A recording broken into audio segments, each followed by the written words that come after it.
Yes. It is a cast-worthy podcast, and we are back. 2/3 of us. One is MIA. No call, no show. Nowhere to be found. EJ, the Sophisticated Savage, is not here. But two of us are. I'm Big Steve, aka Last of a Dying Breed, on the X Machine, joined by the VP of Research himself. Today, it's February 2nd. Happy Black History Month. It was Black History Month before Trump said that he was creating Black History Month, so it's still Black History Month. Happy Black History Month. Day 2 to you. Break out the folding chairs, all that fun stuff. And on the first day, we see a lot of fun stuff, huh? I'm sure there's some stuff that you're going to want to get to, some of the tariffs and taxes and, fun stuff there. But before we get there, last night, like 3 o'clock in the morning, I wake up and I dozed off probably about midnight. So I guess they was on West Coast time when they was doing this. Luka Doncic was traded to the Los Angeles Lakers to pair up with one LeBron James. In the trade, Anthony Davis goes to Dallas, and he will pair up with Kyrie Irving and the other guys over there. A couple other pieces involved. Max Christie went from the Lakers over, and Lakers sent another first-round pick for another player. And their rim protector. How do you think that trade impacts those two franchises, VP? I mean, I think that the trade itself, can't stay healthy. I don't know if it's actually equivalent. You know what I'm saying? So I think the Lakers got more, in my opinion. With gaining Luka. I know we'll talk about this in a second, but I'm actually more interested in the why of this versus anything else, man. Because it's when you posted this in the chat, I didn't see it until this morning, and I logged in, and the first thing I see is that the post is from like a Facebook page, and my immediate thought was, this is fake. I'm thinking it's like that that one person who has that Twitter handle, not Adam Schefter or something, like I can't remember what it's called, but they be posting stuff that looks just like Shefty. So I thought it was something like that. And then, I go to ESPN, it's all over there, Shams, Bleacher Report, and I'm like, oh shit, this is real. And then I'm seeing like people that I follow who cover the Heat, who were like reposting stuff from Heat players who were like, what the fuck? Tyler Hero's like, what the fuck? Bam posted like, did somebody steal Shams' phone? Like, because like nobody can believe this trade is real. You know what I'm saying? And so it's wild, man. It's wild. But I think on paper, to answer your question, that the trade seems fair on paper. But I would say if you were grading it, I think the Lakers got the better end of the trade given AD's availability issues. Yeah, I have to agree there. First of all, it was the ESPN Facebook page, not just a Facebook page, before you start to discredit my sources. Second, I didn't click on it, by the way. I saw the thumbnail and I saw Facebook. I was like, this is fake. Let me go look at it on my own. Because I mean, it's Luka, dog. Like, you know what I'm saying? Like, if like I'm not gonna compare him to Jordan, but like, I don't know. I get what you're saying. Yeah, you wake up and find out like, there's some Tracy guys McGrady got traded when he was 25 years old. You'd be like, nah, come on, it's no way. That's the key for me. Like people, I've been kind of going back and forth with people this morning, and people are like, no, they gave up their rim protector, and they don't have any defense, yada yada yada. I think what people are forgetting, I mean, you bring up the injury piece, you brought it up and I've brought it up, but people, their argument is Anthony Davis played 72 games last year, so he only missed 10.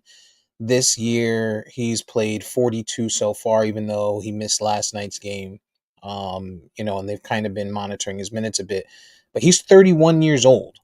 Luka Doncic is 25 years old, and we can't even say that we know for sure that he's already in his prime. Yep. You're going to get a Luka Doncic who, even if he is in his prime, it's still a prime that's, you know, one of few, right? We don't see people perform like this guy on a regular basis in the NBA. Like, you've got your generational players, and he's one of them. You had your Kobe's, you got your LeBrons, you got your Luka now, who I think pulls the league together for the next X amount of years, probably alongside Wemby. You know what I mean? These got Anthony Hmm. Davis, or I'm sorry, Anthony Edwards. That's probably the nucleus of the NBA for the next few years. And the Lakers are always going to want to be in that type of conversation with an aging LeBron, unaware of what the future really looks like for him. He's gotten to play with one of his sons. Does he really want to wait for the other one another couple of years? Maybe he does and he sticks it out with the Lakers, but you don't know if that's the case. And if he goes, then you're stuck with AD, who's 31. Maybe, 2 years from now, LeBron leaves and you got AD at 33 years old. And now how do you get your team back into a place where you have, substantial players that are going to make that? I mean, they don't have draft picks. So making a trade is probably their only way to go find an absolute stud, a 100% stud that we know is not declining in any way. He rebounds, he makes plays for other people, so he gets his assists, and he's an absolute scorer from anywhere on the court. Like, why would they not make this trade? People are saying that the Mavericks won this trade, and unfortunately, I disagree. I disagree as well. I feel I didn't. Go. Max Sorry. along this year, but he's come along as a guy who gets minutes when everyone else is hurt. I don't Hmm. know, and he's in a lineup with AD and LeBron. I don't know that he gets the same type of burn in Dallas, even though, I don't want to discredit, Kyrie at all, but Kyrie is, to me, he's a scorer. I mean, he makes plays also for others, but he's not as much of a passer as LeBron. There's not too many people out there that are or ever have been. Hmm. So for Christie to be scoring like that and making a mark, yeah, he's something, but he's no Luca. And again, we don't know what you know Anthony Davis's longevity looks like. He's 31 years old. Right. And what's crazy about the trade is like the Lakers basically got a shorter LeBron that's younger, who, like you said, can score anywhere on the floor. He can play sometimes he plays the one, he's the two, he's the three. Should I've seen the Mavs go at points where he's playing the four, maybe even the five at times. Not for long stretches, but it can be done.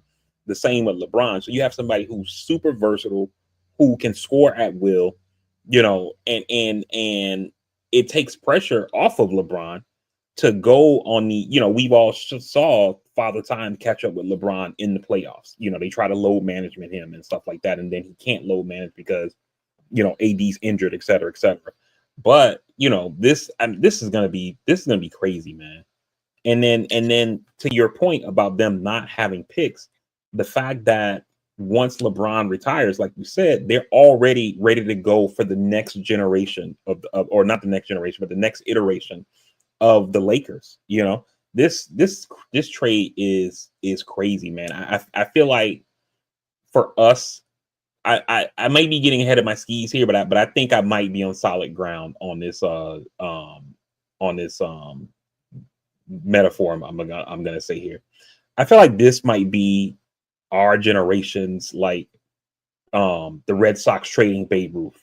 You know, Oh, we'll see, but it's wow, this is it, crazy, man. it's the same conference. It's very, very likely, very possible that that's the case. And the only liability I see now for the Lakers is defense, right? Because you got Mm, Austin Reeves, who's a scorer. You got LeBron, who's a scorer and a passer. You got Luca, who is a scorer and a passer. But Luca is not going to bring you any defense whatsoever. So, you have to assume the Lakers are not done. They probably need to go shore of that center spot. So they'll probably go find somebody before the trade deadline and grab somebody, maybe Jonas Valanciunas or something like that. Maybe another. You don't need a scoring center any longer, right? You need a guy who's going to grab boards. Maybe he'll put back 2 or 3 a game. If he ends with 8 points a game but 14 boards and 2 blocks, that's all you need, because you're going to get, you can get 40 from either one of those two guys, and your supporting cast, Rui can get money for you. Mm-hmm. Reeves can get money for you. Like there's ways for the Lakers to get points. They don't need buckets at this point. And so AD being a scorer, sure, he played defense. He blocked, he blocked the rim pretty well at times, but he also, again, 31, constantly been injured over the course of his career. And we've seen in the playoffs, to your point, where they've taken him out at big times because it seems like he's tired and worn down. So I don't know if it's conditioning for him, or what that looks like. But I think you're getting a guy who's 6 years younger and can give you just as much of the score sheet filler. You know what I mean? As Yeah. you would from AD, if not more. And also, now LeBron doesn't have to handle the ball every single play. Like, we've Mm-hmm. gotten to a point where, you don't have to have a guy who's 40 years old, running the ball up the court every single play. That is exhausting. That's exhausting for somebody that's 28, 29 years old. Imagine a guy that's 40 that's been through it and now trying to make those plays. He can kind of, play a little bit of the back role. And I think we talked about that, multiple times on this podcast. Is something that, LeBron needs, is to not have to be the guy who creates for everyone else and still be a scorer. Mm-hmm. Yeah. I mean, that's exactly right, man. Like, like I said earlier, Father Time catches up with him, especially late in the season. And, they try to load manage him in the beginning. And I'm not even talking about missing games. I'm saying like just with minutes wise. But then they get in these situations where it's like, we got to get them back in there, and then once stuff like injuries happen, yeah, I know AD played 72 games last year, but, that was last year. And the years prior, he's missing multiple games, back to back and stuff like that. And so that takes a toll on that guy. So to have a guy who's younger, who has the benefit of youth to kind of keep him healthy, just because, when you're young, it's easier to stay healthy for, whatever reason. I guess it's just the way we're designed or whatever. But I don't want to say design because I don't believe Don't say that. science. They don't want to hear science. But you know, but yeah, man, it's just it's crazy, man. The thing, like I said a minute ago, I'm more fascinated with the why, because the stuff that I'm seeing on Twitter or X now is people are saying that the Mavs started becoming like upset about Luca's conditioning or whatever, and I don't believe that. What I believe is that Luca's due to sign a supermax, and I Hmm. think that they probably wanted to engage in contract extension negotiations, and Luca probably was like, "Nah, I'm good," and they basically broke up with him before he could break up with them. It's possible. It's possible. I mean, anything's possible, right? Like, you don't have Mark Cuban as the priority or the primary guy over there in Dallas anymore. So now I'm wondering, is it still the same culture that you've always seen there in Dallas that have Hmm. made people want to stick and be around there? Um, Similarly, I don't know if, like, the Lakers are doing decent this year, but I don't know if LeBron was confident. And he went on Twitter this morning. There was one of those beat writers, somebody, excuse me, sports reporter trying to make a name for himself and get ahead of a story and say, oh, there's rumors that LeBron was getting tired of AD, losing Yeah, patience with AD. And I Bron saw got that. on there and said, "You a fucking lie," right? He replied directly to the post. Hmm. Look, they're not trading AD away without LeBron knowing. LeBron said, "I didn't know. It happened after the Lakers game last night." They're not doing that. They're not doing it. Like, yo, they drafted your son. They're not trading away your best friend and one of the best assets to the team without you knowing or having some level of input. And even if Jeannie Buss already made that decision, JJ Redick's not going to not tell LeBron that this is happening. So he can Mhm. act like he didn't know. But he knew. I do Yeah. think that I do think he's being genuine when he's saying he wasn't tired of AD. But I'm wondering if the people in LA were just starting to feel like, yo, we've had this team for quite some time. 2020, we won, the ring in the bubble, right? Mhm. But since then, we've had to be in playing games. We've had first round exits. Like, we're just going to continue with the same two guys and hope that it works? Or do we go out and make a change and see if we can, get a little bit further? And if not, find a way to win this whole shit. Mhm. Like, I So don't think it was LeBron. right, I don't think it was LeBron either because from what both Shams and Wendy said, they said that the Mavs reached out to the Lakers first. They said they didn't even shop Luca. They said they went straight to the Lakers and tried to get a deal done. So I think that you're right in everything you said. The only difference I would make in the only way I would differ from you in what you said is the timing of when LeBron knew. I'm wondering if the Lakers kept this more high level, like the head coach and above, or maybe just GM and above. And then once the details were in place, it's like, okay, we're gonna let JJ and LeBron know, but not like we're looking for your approval. Right. We're letting you know this is happening because I mean the Lakers, as much power as we say LeBron has, like us fans and stuff like that, in terms of getting players traded and coaching changes and all that kind of stuff like that.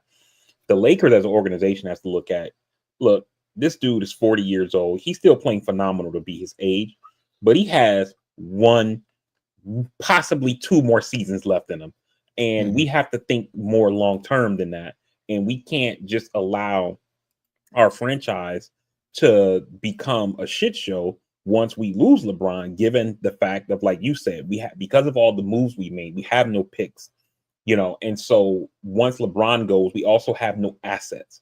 And so we're gonna just be in this period, this funk for a few years until we get all these moves that we've made in the LeBron era off our books or whatever. And so this kind of gets them away from that, where it's like, okay, we still don't have picks, but we got Luca, so we can get people to come here in free agency. Maybe Yep. we offload a couple of bad contracts or something like that in the post LeBron Lakers, and then we're right back in the mix. Yep. And I mean, I haven't looked at it. Maybe it's a discussion for another time, but we don't know the 2025 expiring contracts off the top of our head, right? And so the Lakers, I'm sure, are also thinking about that. Again, to your point, in this past season, they couldn't attract the talent that people thought they were going to attract, right? As Lakers fans and everybody, it was like, yo, Lakers are gonna go get what's the dude's name that ended up in DeRozan. He didn't end up. Yeah. Lakers are gonna go get this guy. He doesn't end up there because I feel like guys are feeling the same way. Like, you got two geriatric players here. You have a guy who's 40 and you have a guy who's 31 with the body of a 45-year-old. Like, why do I want to go play there? Instead, now you're saying, yo, I'm going to have LeBron at the tail end of his career, but I've also got a 25-year-old kid who's been playing against professional players since he was 16 years old. You got 9 years experience there, who's at the top of his game, who can make a difference at any point in the game. Do you want to play for the Lakers now? And I think it's more attractive for people who are going to be free agents. Right. Right. Yeah, I'm scrolling through Twitter right now. This one guy post. He's like, imagine the phone call. The Mavs are like, yo, we want AD. The Lakers like, he's not available. The Mavs says for Luca, the Lakers, AD will be there in the morning. Say less. Send the details, yo. For real. I mean, they gave a 2029 first round pick, right? We're talking about 4 Mhm. years from now. They gave Max Christie, who, Doug Christie's son. Again, he looks pretty good. But I mean, they brought back Kleber, who's a decent shooter, can spread the floor a little bit for these guys, open up the paint. Not the greatest. I mean, it's not a major win there. But you're bringing back arguably the best player in the league. Like, there's conversation to be had of who's the best player in the NBA today, and you may have just gotten that guy Right. to play with arguably one of the best players of all time. That's a no-brainer to me, dog. It's a Yeah. no-brainer. Like, I feel like maybe to your point, that your same conversation, they're probably thinking, oh, they're going to try and pair Kyrie because they see that, there's reports of the Lakers trying to were reports of them going after Chris Paul, and that's probably what they were thinking. And they're like, nah, no thanks. We good. We saw how that experiment worked the first time and how it ended, so we're good. Right. But yeah, once you throw that type of name out there, it's crazy. It's crazy. It's Yeah. like today, if somebody was to go out and say, "Yo, we'll give you," I'm trying to think who the best quarterback is. Whoever that. Hey, imagine if somebody said, "Hey, Saquon Barkley's available. You could either have him or Daniel Jones. Which would you choose?" That's Exactly. like, and then you end the season without Daniel Jones even being on your roster. It's crazy, yo. Right. Yeah, that's Absolutely crazy. crazy. For Luca though, I'm reading here that for him, I guess he's the loser of the trade in from a financial standpoint at least, just because it makes him ineligible for the $345 million supermax. So I mean the supermax, he'll get it. He's still going to get a supermax, but it's only going to be in a 200 million range instead of 345 million because Dog, it's who not by the team that drafted him. you gonna get better endorsements in LA than anywhere. It's Right. LA, New York. You're gonna be your two biggest endorsements, in the NBA. So yeah, he's And these players have gotten smarter with the way they set themselves up. So I could imagine him just signing like a 2 or 3 year extension with an opt out after year 1 or year 2, depending on the length. Opts mhm, out and then gets a supermax anyway. So right. I mean, it's not like he's hurting for cash. His last contract was like 100 and I think it was 160, 170 million, something like that. That was the supermax at the time back then. I was just about to get to that. I was just about to say, oh, boo hoo! I can only get 200 million. Like, Right. you know, um. So the Lakers are number 5 in the West right now. Dallas is number 8 in the West right now, but they're not far behind, the Lakers. Lakers are 28-19, Dallas 26-23. Who do you think ends highest in seeding at the end of this year between those two teams after this trade? I think it's the Lakers, man. I mean, I get what you said about the defense, but I could definitely see them, playing a style of basketball that's kind of like remember the Mike D'Antoni Phoenix Suns days, where it's like the offense is the defense, or like the 2018 Chiefs that had no defense, but they were scoring 40 points a game or whatever. The Yeah. offense is the defense. I can see them playing in a way like that to where they finish better. And again, I get it. AD was healthy, all last season, but or most of it or whatever. And I'm pretty sure those 10 games weren't all injury. Probably with some load management and stuff like that. But um um he is who he is, right? And so it's very possible that he gets back over there and then he's hurt again. And so um but even if you're just looking at it on paper, I think the Lakers finished better. They're already ahead, and then they just got better.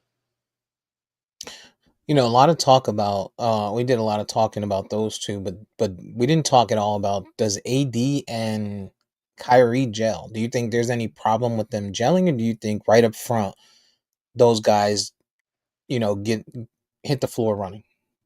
I think they're fine. I saw I want to say it was Shams, but I'm not 100% sure. But I saw that somebody posted on Twitter, some reporter that I follow, saying that they're actually friends outside of basketball, AD and Kyrie. If you're Dallas, do you go out and get Jimmy Butler now? That's tough, man, because with Jimmy, the thing with Jimmy is the contract. Yeah. He wants a new deal. Jimmy's about to be 36 years old, and he's looking for a 3 to 4 year deal. And the Heat don't want to give it to him for a reason. Hmm. Um, so yeah, that'll be tough. And then I mean, you'll have the assets to do it, but I don't know. I just wonder, like, and I mean, like, in the trade, not so much in free agency, because he's going to be expensive in free agency, and I don't think that if I'm Dallas, I'm committing to that either. You mean Um, AD or Jimmy? Jimmy. I heard somebody say on I don't know if it was Inside the NBA or ESPN's NBA show, but I heard somebody say that they were talking to. Actually, I think it was ESPN. I think it was Wendy, but he was saying that the person said that they were talking to some sources who are like GMs in the league, Mm, and they heard from multiple sources that are at the GM level that they think Jimmy in free agency is only worth, you know, 20, maybe 30 million bucks. And they think 2 year that's why deal. yeah. And they think that's why he's so like dead set on getting that extension now, because he doesn't want to go to free agency because he's not going to get that kind of money. I mean, he's making 49 million this year. Next year, he's supposed to make 52 if he opts in. And they don't think that that kind of money, 40, 50 million bucks, is going to be available to him in free agency. So, it's very likely that he ends up signing somewhere. Maybe it's more than 20 million bucks, but it probably won't be 40 or 50, because that's what he wants. And then Pat Riley ain't giving it to him. Yeah, if it's just money that he's looking for, he gonna probably end up somewhere like Portland, you know, Portland or Washington, maybe with the Wizards, maybe even Charlotte, right? Like if I'm the Mhm. Hornets, I don't know if I would throw that money at him. They got Bridges, but um, Lamelo, I mean, they're 12 and 34. Like Lamelo needs some help. Yeah. Brooklyn as well. Like these are just teams that are bottom feeders who can use some type of star, and may pay that kind of money. But I Hmm. mean, the reality is, like, if he wants to play for a competitor, he's 36 years old, man. He should want to play for a competitor, and he should be willing to make it happen. I mean, he's got to get out from under that crazy child support fight he's going through. First, because baby mom's is trying to get everything she can, but yeah, I mean, again, if I'm Dallas, maybe I try to get him, you know, in a trade, and hopefully it gets done this year, as far as winning.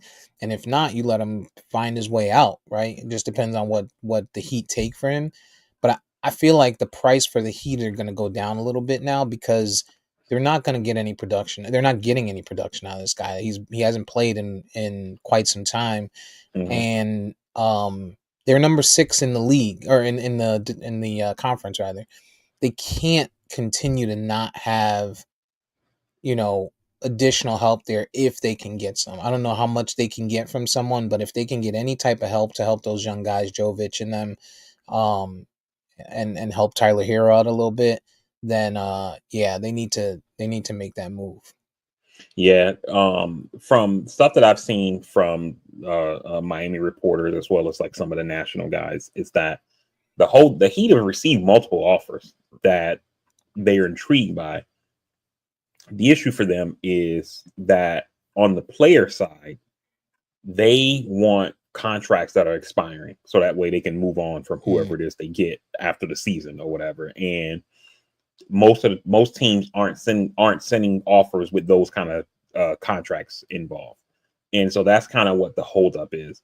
And then the team that actually wants Jimmy Butler the most, which is Phoenix, they can't do it without more help. And so they need, it to be anywhere between a 3 to 5 team trade to make it happen. And the Heat end up with Bradley Bill, who they don't want. So, right. Well, um, Bradley Beal is the only player in the NBA that has a no trade. mhm, So I don't know that, even if Phoenix is like, yo, we want to make this deal, I don't know if Bradley Beal is like, okay, right. all right, you know. Um, I, So yeah, so that's kind of the holdup. But I saw again Wendy, who was saying that he's hearing that Miami's starting to come down off of their stance on expiring contracts, just because the Jimmy Butler situation has gotten out of control. And so it's not like they're going to give him up for nothing, but they're willing to take some like, you know, if it's the right player, they're willing to look at a contract that's not expiring, and that's where that talk of potentially Golden State with giving up Wiggins and some picks or something like that, because he's on a $30 million contract that's not expiring or whatever. So, you know, Yeah. we'll see. But I think I you know, as a Heat fan, I believe in Pat Riley. Like, he, you know, has come through for us multiple times over the 30 years he's been running the franchise. You know, so I believe that he'll get it done, and like in my heart, but I'm not sure. I don't think this deal gets done. And um if that happens, you know, I think we end up, you know, he's suspended indefinitely for minimum of 5 games, but indefinitely. I think that if he comes back, they likely, you know, bring him back. He acts up and they suspend him for the rest of the season. Well, trade deadline is Thursday. Yeah, the So, 6th. so we're running short on time right now for anybody who's trying to get deals done. But I would say if they're gonna go with Golden State, they should be shooting for Kuminga. Of course, it's gonna be a hard fight with Golden State because that kid is so nice. But you know, a lot of word out there that him and Golden State, him and the team have a lot of flack between them. So you Mhm. know, maybe they can make that happen. But that kid is nice. He's Wiggins, but I think right now you're getting a younger guy with the same type of game and probably a better ceiling for the remainder of the career. So, um, if I'm Miami, that's who I'd be fighting for. Or you know, maybe you go to Chicago, send him back up there, and see if they're willing to part with Zach LaVine or something like that. Yeah. I don't hate LaVine in Miami's lineup. Yeah, it's gonna be interesting, man. I hope something gets done, just because I'm like tired of it as a Miami fan. But I don't know. It seems tough, man. Like, you know, and the longer you wait, I mean, again, I don't know if, like, I'm pretty sure that these GMs across the league don't have their, you know, they don't have their pot on one fire. You know what I'm saying? They're probably, you know, managing multiple burners, and so it's like, you know, you're hearing Golden State, you're hearing Phoenix and stuff like that, but, you know, shit, Golden State could be talking to Chicago or to somebody else about a possible deal, and then they pull the trigger on that, which then takes them off the table. So, you know, I mean, we've already had, like, you know, 3 or 4 trades that have happened over the last 3 or 4 days. So, you know, I think they need to get something done sooner rather than later. I still don't understand if you're Dallas why you don't put Luca out there and let a bidding war start and get you know everything from somebody. Like I guarantee Yeah, you, there's people willing to give everything up for that guy. yeah, Tomorrow. no doubt. The only thing I can think of is maybe it's one of those, you know, this is our he just took us to the finals last year, so we're not Mhm. gonna, you know, treat him True. like he's some streetwalker or something like that, you know. So we'll, Ask you him. know, Ask him where he wouldn't mind playing. Yeah, that's true. right, you know, That's we'll true. we'll we'll, we'll get him out of here gracefully or whatever, with some dignity, and that way the fans don't get pissed at us. I mean, the fans are probably pissed anyway. They don't. You got rid of Luca, but, you know, no amount of explaining is going to make them be okay with that. Last So thing that last thing the Mavs want to see is Lakers Knicks finals because they've traded away Brunson and Luca. So yeah, if that were to end up happening, somebody got to answer some questions. yeah, that's, man. That is crazy, man. That is crazy.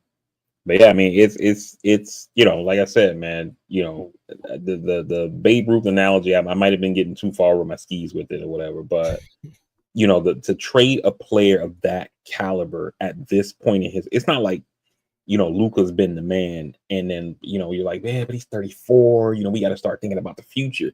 This dude is the future. You know what I'm Mhm. saying?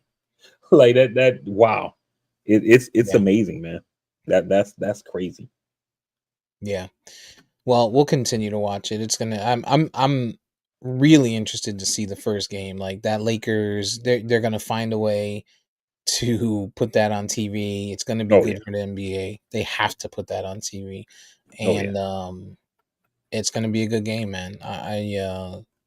I'm interested in watching it. It's one Yeah, of those if things where it's gonna be like, where were you when Luca and LeBron played their first game together? Similar to like that Heat game, after the big three got put together and shit like that. right. I mean, if the NBA has the ability to flex the way that the NFL does, I have to imagine that they'll find a way to get. I mean, it's Lakers Clippers, so I'm imagining that game probably will be on TV anyway. But Mhm. I mean, instead of just it probably goes national. Yeah. Well, is he healthy? Is the question. Is Luca healthy now? Yeah, that too, that too. Because I'm pretty sure he's been out for the last few games. So I don't know if that's. I'm assuming it's injury. Um,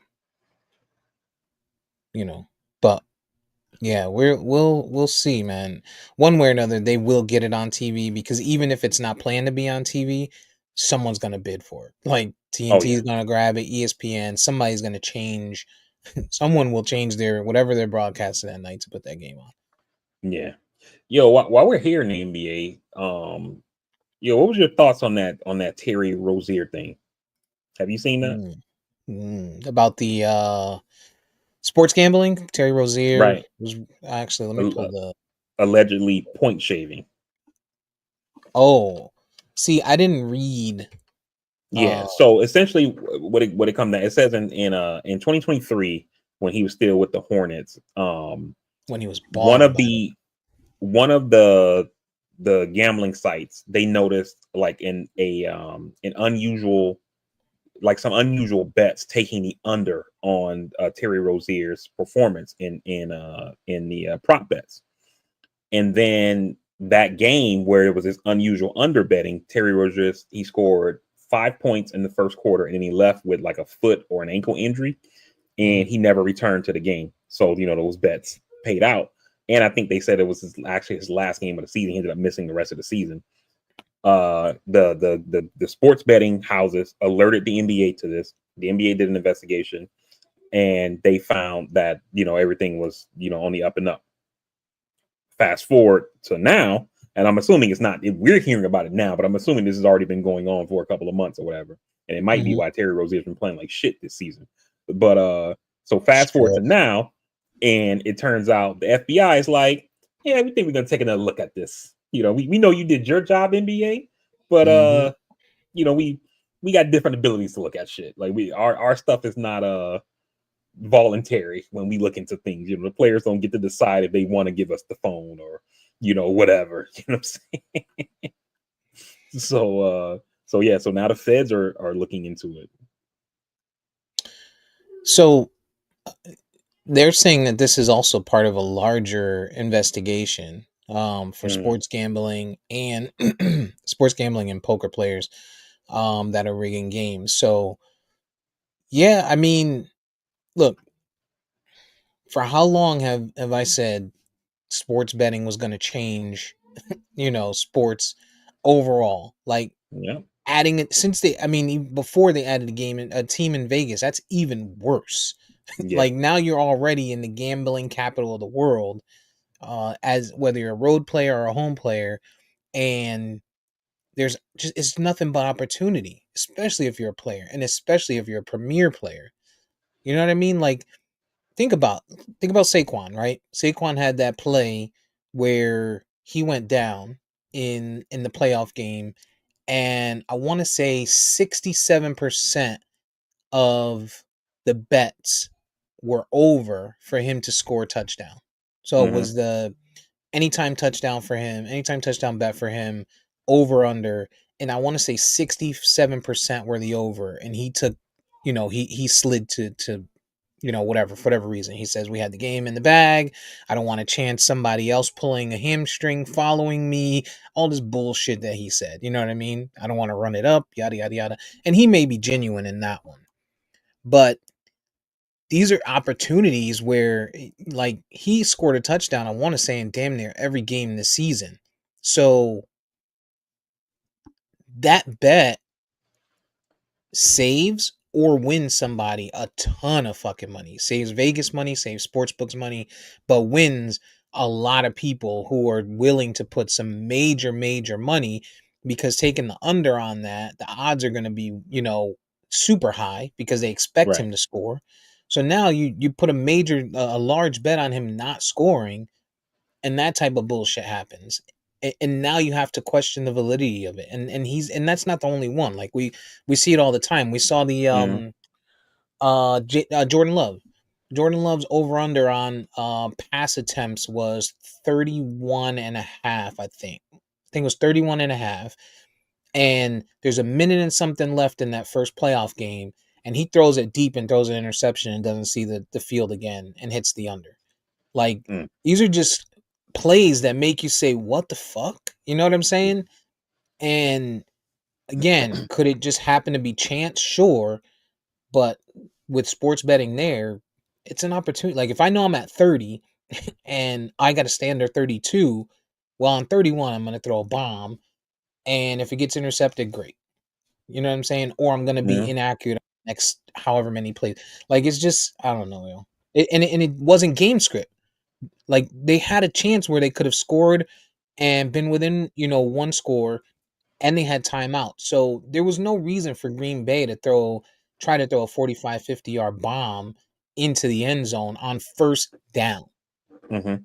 It's just not realistic.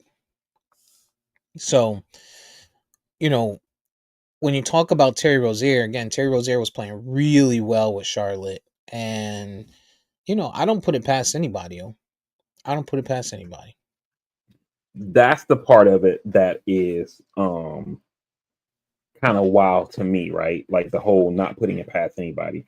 And the reason why I said that is funny enough, for my investing stuff, I've been reading more, and I'm reading this book right now that's called The Psychology of Money. Hmm. Um, and in chapter 3, they have a chapter that's titled "Never Enough." And in the story, he talks about how there was this group of people, like super rich people, who were at this party on some private island or whatever. And the one guy says um to this dude named Joseph Heller, and he wrote the book called Catch 22. I guess it's like one of those books that's like wildly successful, like forever. And he was like, "Do Hmm. you know that our host is he made more money this year than your book has made in its entire history?" And the guy Heller, who wrote the book, responds and says, "Yeah, but I have the one thing that he'll never have." And the guy's like, "What?" He says, "Enough." You know. And in the chapter, he talks about how people seem to like not know what is enough, and they keep going after more and more. And in the pursuit of more, sometimes you take either crazy risks that blow everything, or you do things that are wrong to get it. And so he talks about the story of this guy named Rajit Gupta, who was born in Calcutta. He was orphaned when he was like a teenager, grows up in the slums, blah blah blah. He goes on to found that company. I don't know if you ever heard of them, called McKinsey, like the top consulting firm in the world. He founds it and runs it until like 2008. Makes Hmm. over $100 million over his career. So from the slums of Calcutta to running one of the most successful companies in the world, making over $100 million in your lifetime or whatever, right? He leaves. He starts sitting on the boards of all these corporations. He's in all these highfalutin groups and things like that. Conversations, parties, whatever. But while he's on the board of Goldman Sachs during the '08 financial crash, he's sitting on a call when Warren Buffett was going to give Goldman Sachs $5 billion to help keep them afloat. He hears that. He hangs up 16 seconds after hearing that, and he calls a buddy of his who's like a stockbroker, and they end up buying 175,000 shares of Goldman Sachs. Later that same day, Warren Buffett puts the $5 billion into Goldman Sachs. The stock surges, and then boom, they get paid. You know what I'm saying? Now him and the stockbroker end up going to prison or whatever, as you probably saw this was going, where the story was going.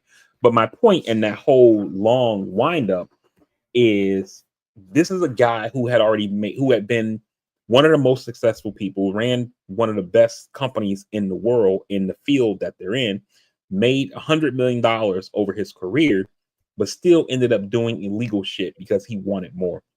And when you look at Terry Rozier, if these allegations are true and he participated in them, this is a guy over his career who's made $124 million. What the fuck are you doing participating allegedly in a point shaving scheme? Yeah.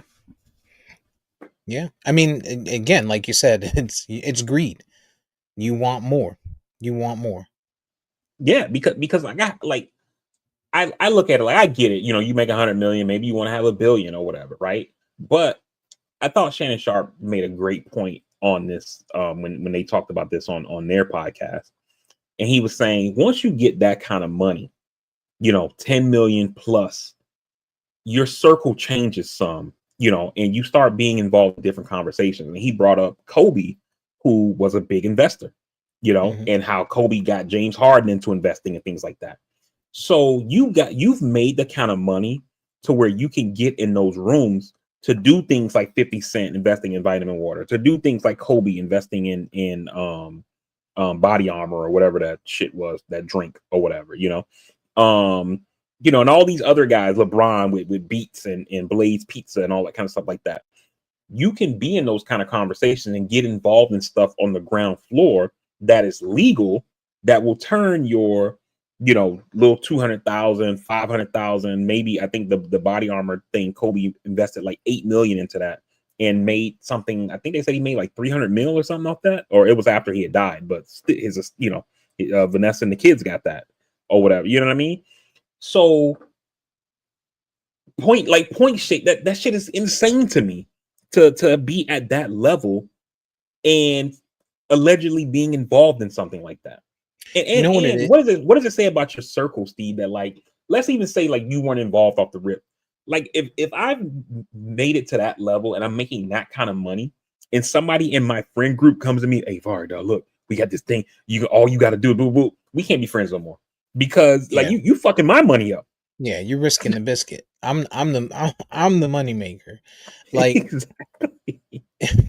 it's the same thing like Shohei Ohtani, right? Shohei Ohtani was just recently investigated for the same type of thing, and it turns out that Hmm. his interpreter, he said it was an interpreter, and they're saying that his interpreter, you know, claimed to be him, and said that he was him on phone calls, right? And for those types of things. So, but how do you know? Right. It's not like me and you, right? Like you're talking about two dudes that are speaking a foreign language. You know, it's not like he's coming on and saying, "Hello, I'm Shohei Ohtani." You know what I mean? He's saying it in whatever, whatever language it is. But also, you know what it is too. People are just not patient, yo. It's the same thing as like investing in the stock market and stuff like that. Yes. Everybody's looking for that quick win. Everybody wants to win in the microwave. It's the Hmm. crypto type of thing, right? Like everybody wants to chase the shit coins. Nobody wants to sit on Bitcoin for 10 years. Nobody wants to let it rock and let it bake. They're hoping, yo, I put 1,000 in today. I need 10,000 by next week. And Right. so sure, you can invest in these things and there's risk and maybe it goes up or down. Or can I invest over here, maybe not get caught, and I have control over this shit? Like it's always going to be a win. You know what I'm saying? Like Hmm. if it's a under of 28 points, I can control that as a player. 100%. I have Right. 100% control over that. Oh, he had an off night. Wow, Terry Rozier is missing some big shots. Oh, he took some bad shots.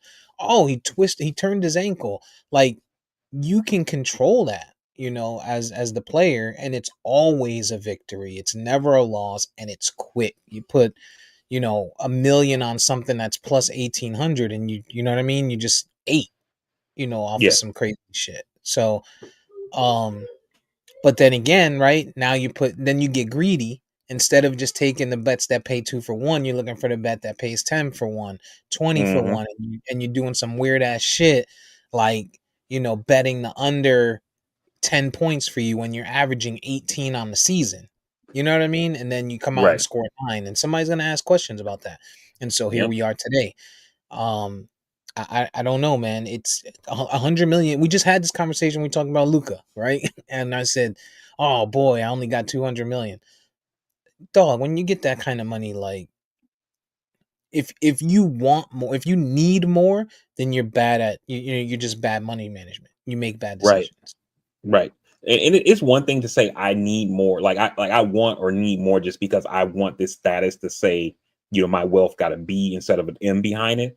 Okay, Hmm. fine. But like I said earlier, you can get that kind of stuff by doing those things, investing in startups, or you basically become the bank because you got that kind of money. And but like to your point, folks don't want to do that. Everybody's microwave, they're looking for a lottery ticket or whatever, and it's not, let me do the work to find that next thing and then get in early, et cetera, et cetera. Everybody just wants to microwave it and get there.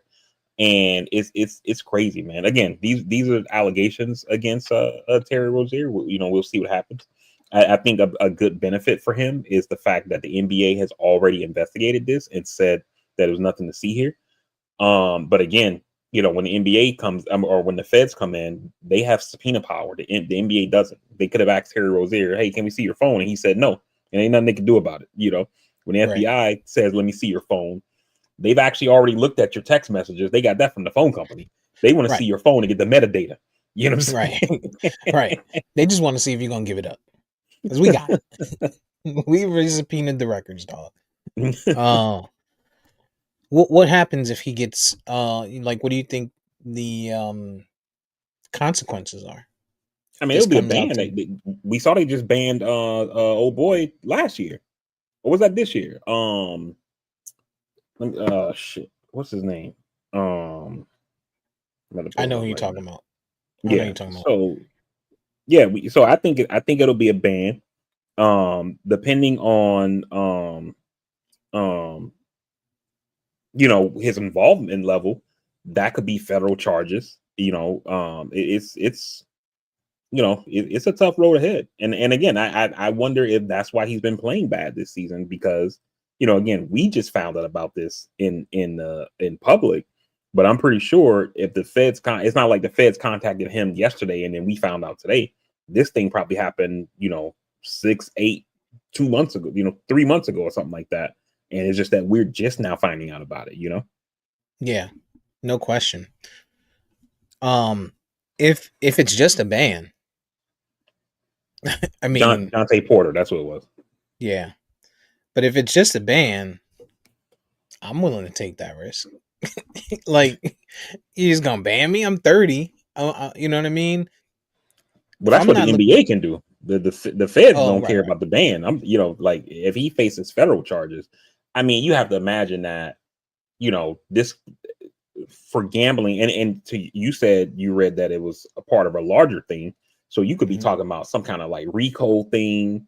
I'm pretty sure these bets were made on apps, which means you're betting from Florida on an app that's got its servers in Vegas or Atlantic City or something like that. So now you're talking about interstate, whatever kind of violation. You know what I mean? So like how the government gets. They start tacking that shit on, and it's like you I don't know, like use a coupon. You made a photocopy of a coupon and bought some Huggies, and the indictment looks like you fucking Scarface. You know what I'm right, saying? yeah. The headlines are saying something like his $50 million, like it could impact his salary. Yeah, I'm Twenty pretty sure four the point league. nine. He's doing another 24.6 next Hmm. season. Yeah, so you're talking about 50 million that he could lose Yeah, off of whatever. it's crazy Um, work. who are they talking about here? Oh, Calvin Ridley suspended for a year. Jameson Williams suspended for 6 games. His was only 1,500. He had to forfeit 11 million in winnings.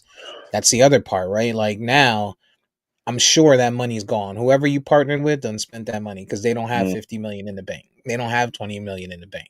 So now you stuck having to pay that back if you was part of it. It just it doesn't seem like the juice is worth the squeeze if you're putting exactly. yourself in this type of situation.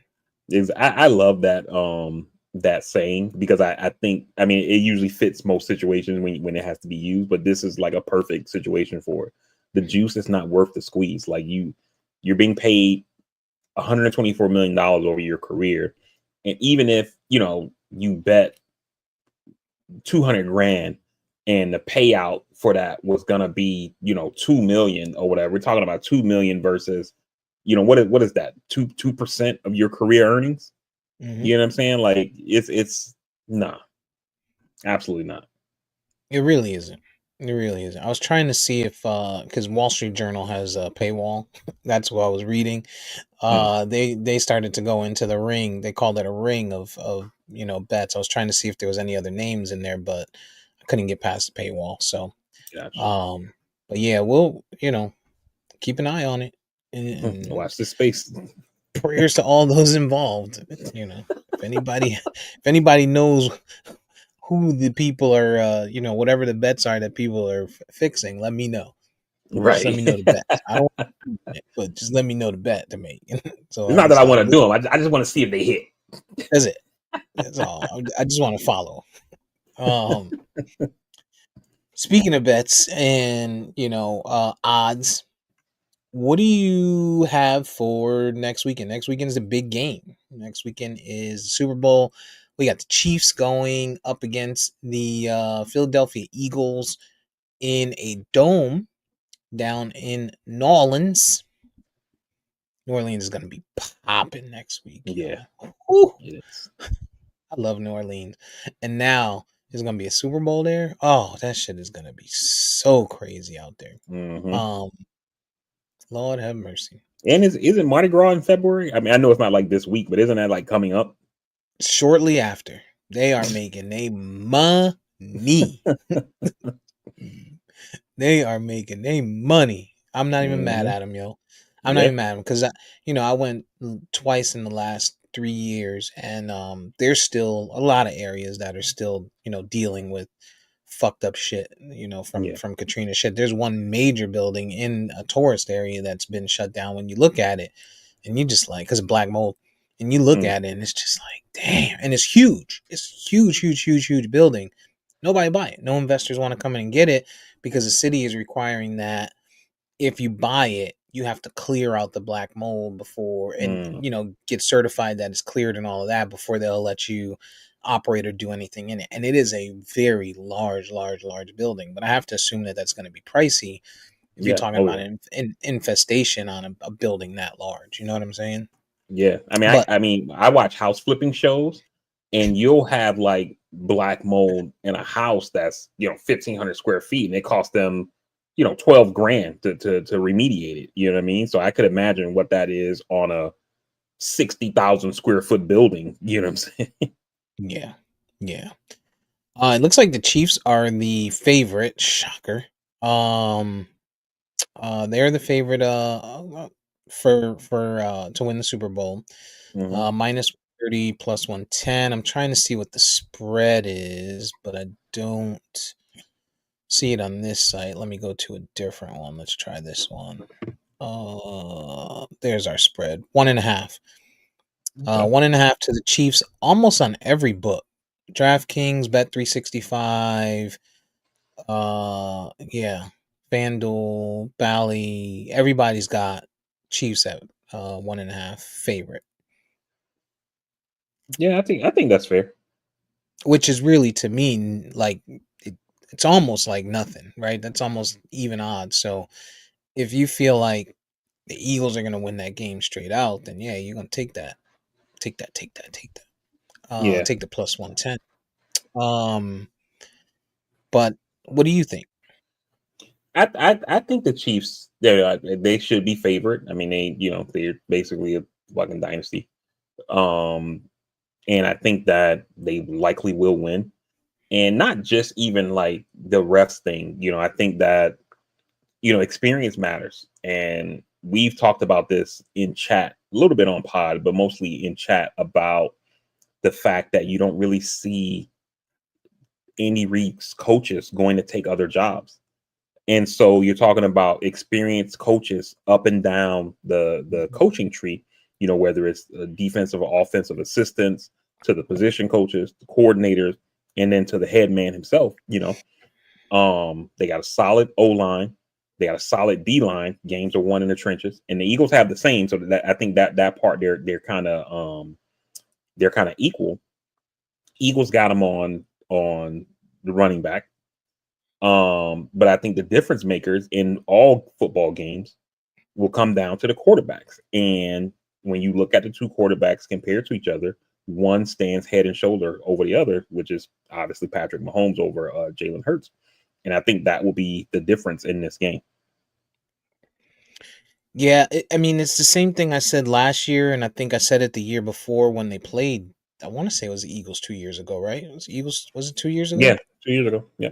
So Eagles 2 years ago, San Fran last year.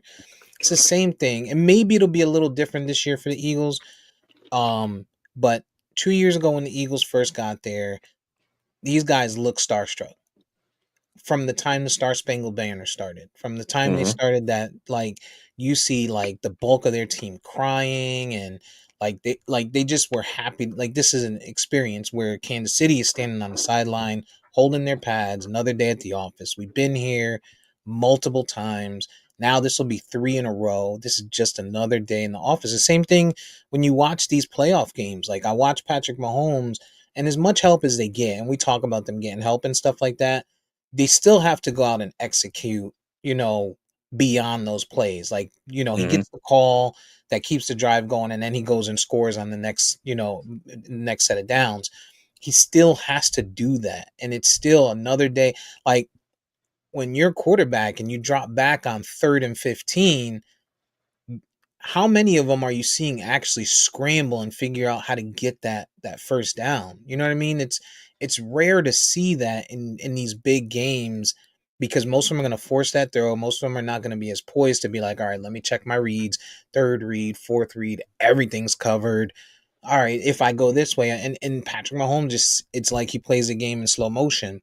Um, to your point, quarterback is going to be a huge difference maker, as well as uh refs, right? And I've said it, and I think I said it last week. Maybe if we talk, actually, I don't think we talked about it. I've said it throughout the week to people I've had conversations with. Only way the Eagles win this game is they have to make it. They have to be up by a large amount of points. Like, they have to get out in front and not look back, because if it's anything close where it can be impacted by the refs or the league, it 100% will be. Like, Mm-hmm.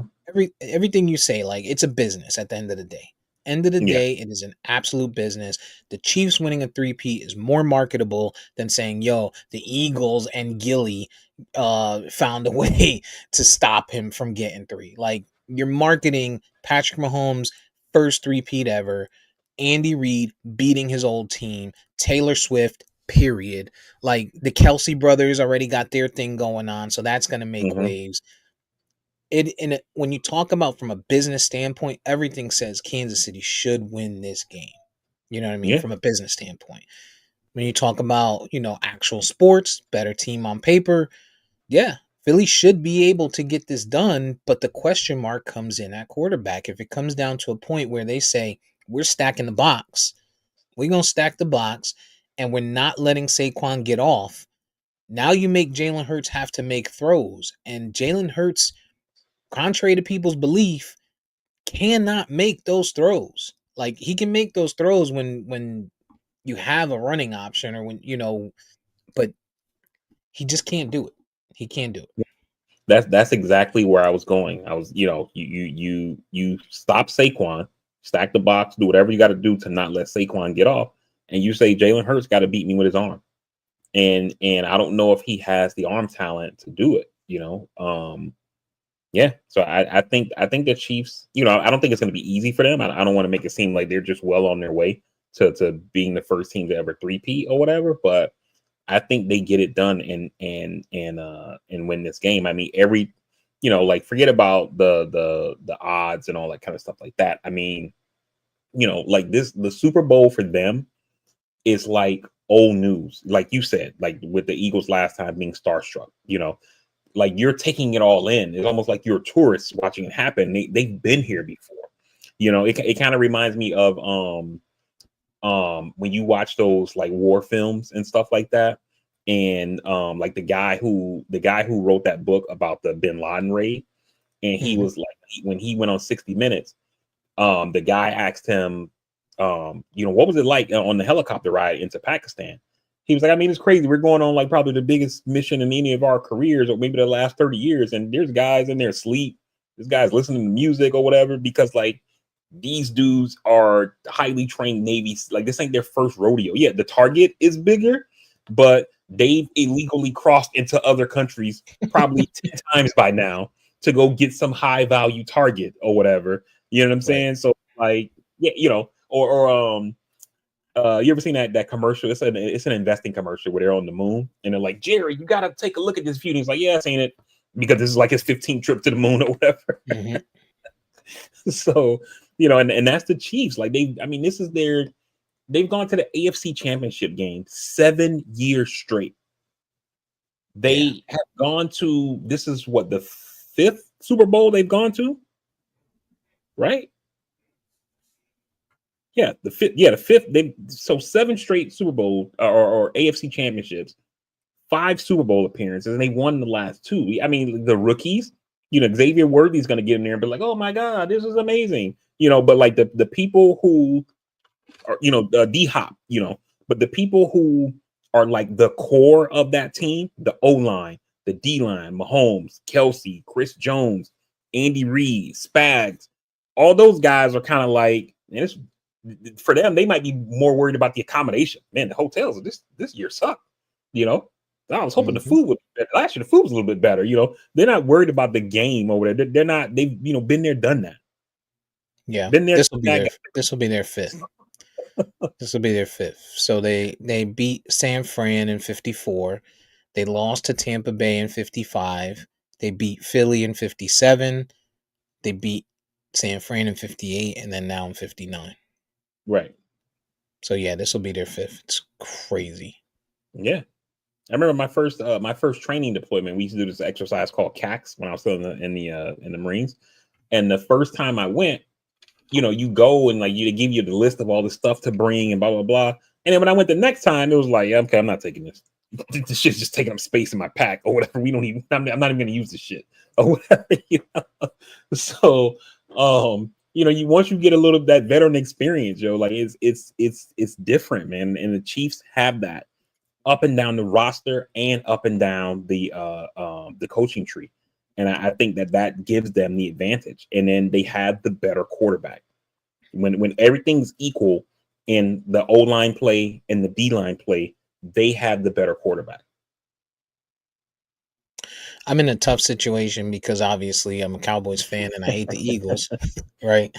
Um, but I also don't know that I want to see, Patrick Mahomes and the Chiefs win 3 in a row, and then also Mhm. throw on top of that your boy Donnie T congratulated them and didn't congratulate the Eagles, and the fact that the Chiefs owner is a MAGA person and Patrick Mahomes' wife is a MAGA person, and you know Roseman is And probably Patrick Mahomes himself.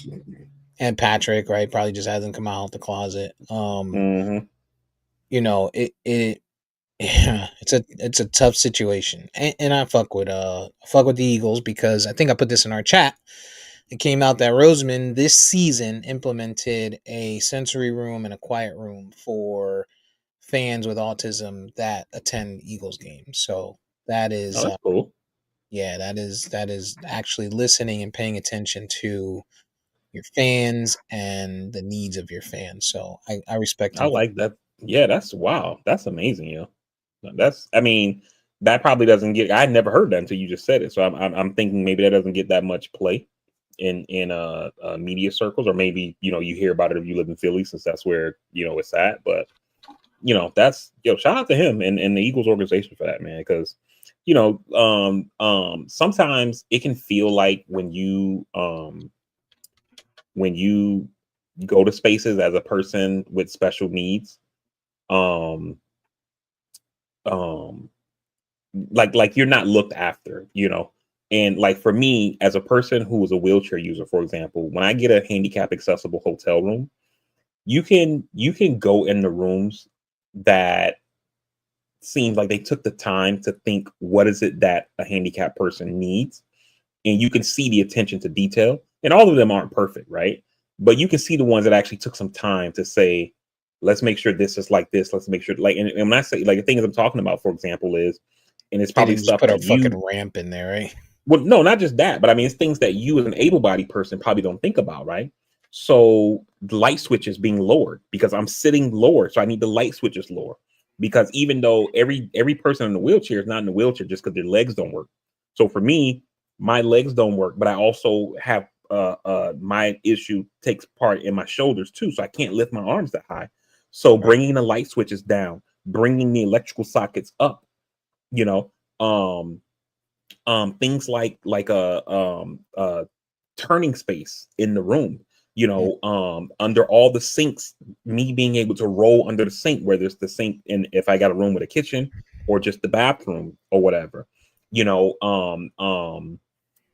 some places will have like the roll-in shower for a handicap accessible room, and then they'll put like a shower bench in there for you, but it's one of the ones that's like attached to the wall, and it's like super low. So to transfer on it, you're sliding down on your transfer board, but to get Right. off of, you have to slide up, which that, depending on what your disability is, that shit is hard. You know what I'm saying? Right. And so it makes showering difficult and stuff like that. And so you get into some handicap accessible rooms, and it's like, wow, like this room, like this really works, and yeah, they might have missed here and there, but for the most part it works. And then you get in other rooms where you say they were just checking boxes here.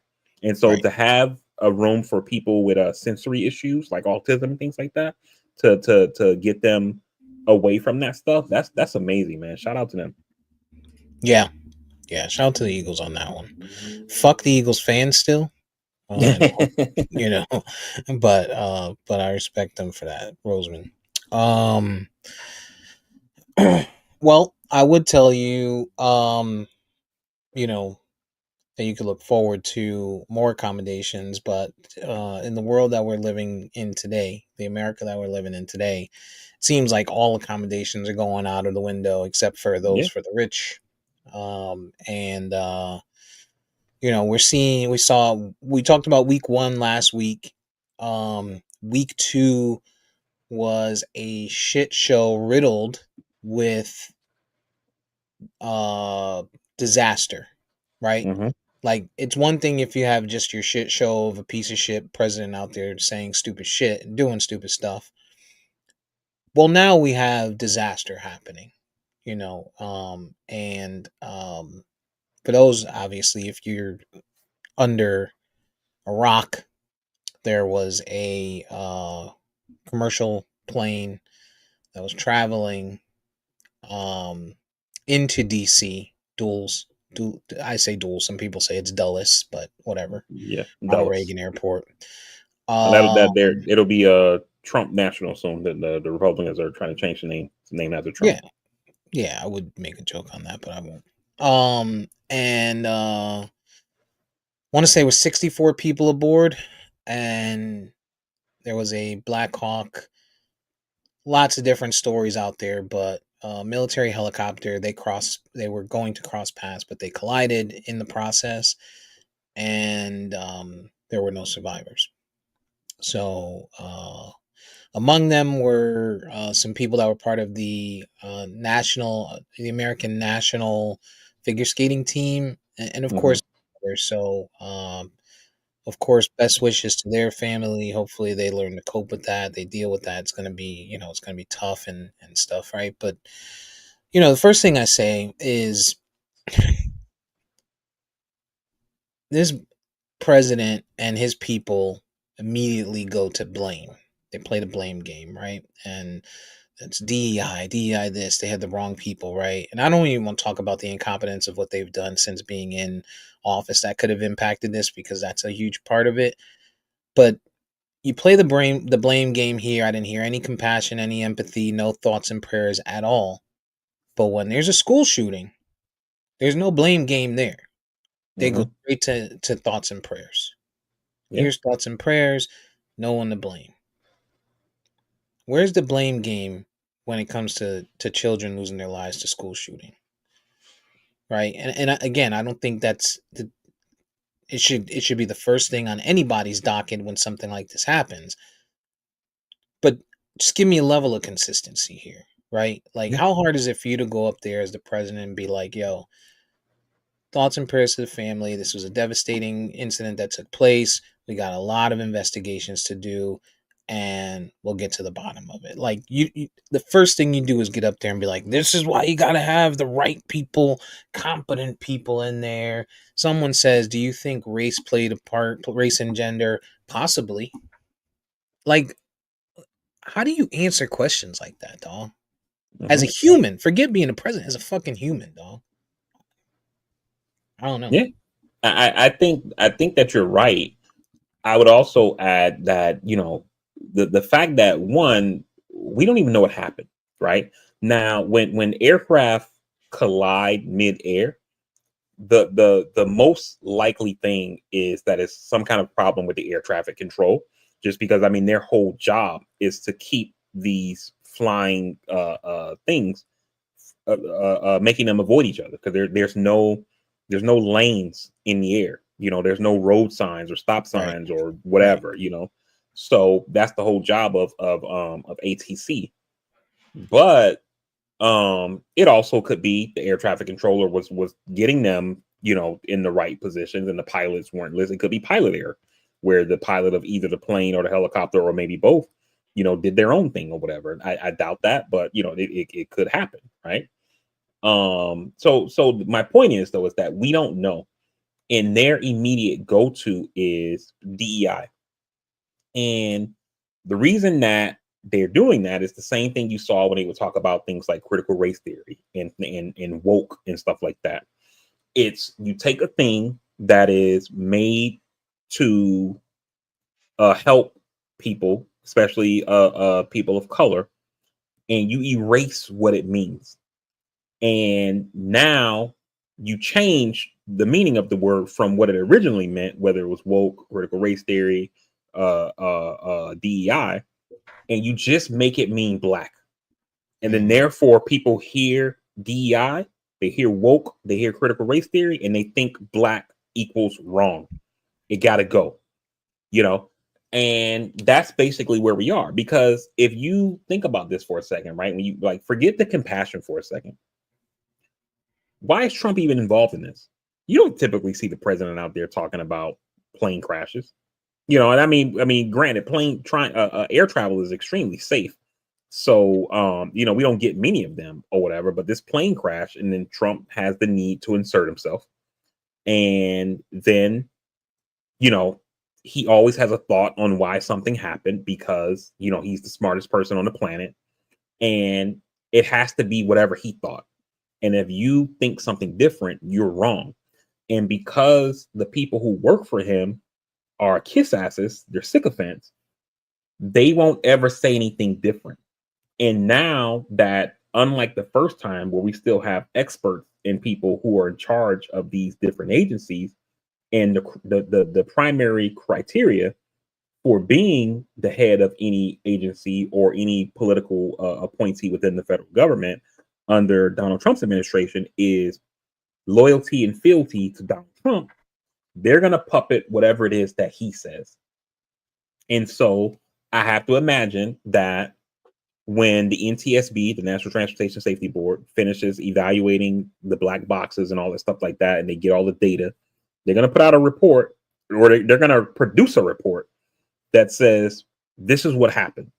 That report is going to go from the NTSB to the Transportation Department, and then Trump's handpicked Secretary of Transportation, Sean Duffy, is going to massage that report to say, yeah, it was DEI.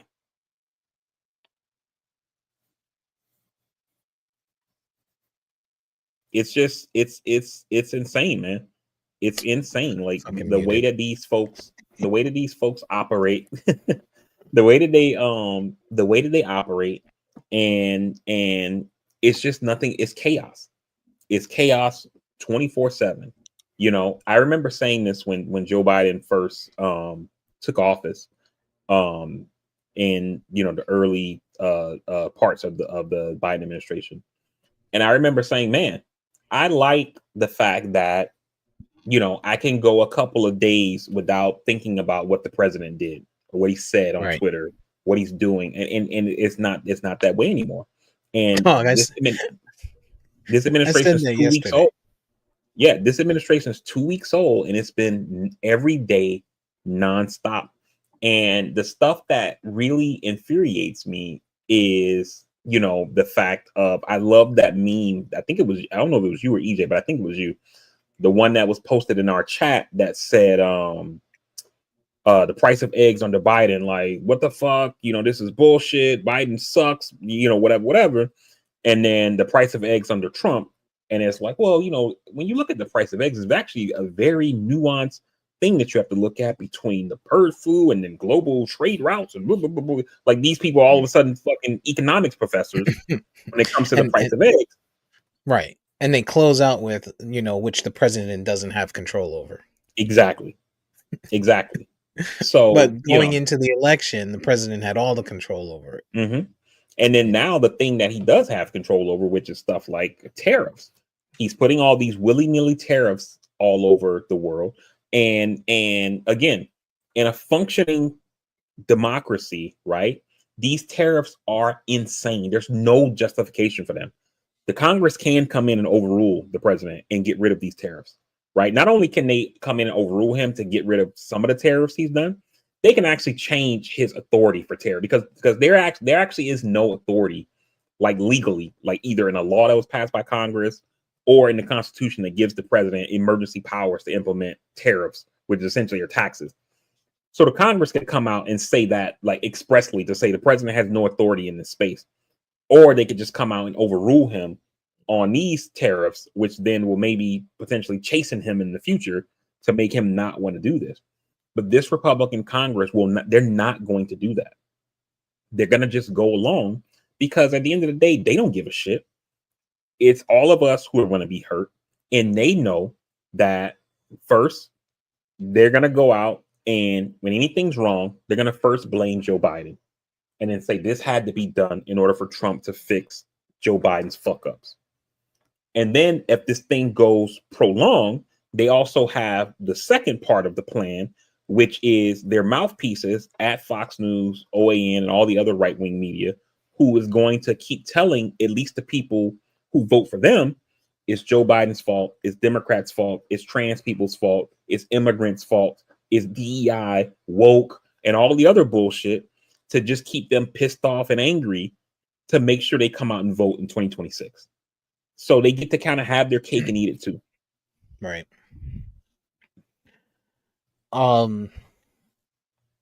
Yeah, I said the same thing yesterday. I was like, yo, there hasn't been a day where you haven't seen what looks like a fucking Trump rally. Like, dog, you've won. Like, what's the rallies for? I can tell you what they're for. At least based on some books that were written in the first Trump administration. They said that after he won, or not after he won, after he was sworn in, he gets to the White House, and that first like week there, like he was bored out of his mind. He's not paying attention in meetings because, again, this part is not from the book. This is just my own thoughts. I've always felt that Trump thought being president was the shit you see on TV. Things like at a rally, meeting with the Boy Scouts, meeting with the Super Bowl champions, and that, pardoning turkeys and that kind of stuff. The stuff that's like the work, he doesn't see it, right? So like an example is like when Obama normalized ties with Cuba, the Pope talks to Obama and says, hey, the Cubans reached out to me. They want to, get back in America's good graces. Barack says, we'll see. They dispatched some low-level State Department officials from the U.S. and then whatever Cuba calls their State Department, foreign ministry, whatever. And these folks meet in Canada. They, over like a 6-month period, they're working out all this shit. Then it goes up to the next level to like the Secretary of State and then their foreign minister or whatever their Secretary of State is over there. They meet, in fucking in the Bahamas or something like that, work out more details. And then those last couple little things, Obama meets with Raul Castro. They work out those last couple things. Boom, ties are normalized. Obama takes a trip to Cuba. You know what I mean? Trump's not doing that kind of shit. he says, I think we should normalize, stuff with Cuba or whatever. So let me fire off a tweet, and then we'll backfill everything else. Right. So again, so Right. now away from my thoughts. So these books talk about how in the beginning Trump is bored. They don't know what to do with him, and so what they start doing is to keep him engaged is they would have rallies. And so that's why when Trump was president the first time, he would have 3-4 rallies a week because he's like a child, and they have to keep him engaged. They have to keep giving him the sugar highs to keep him from the lows.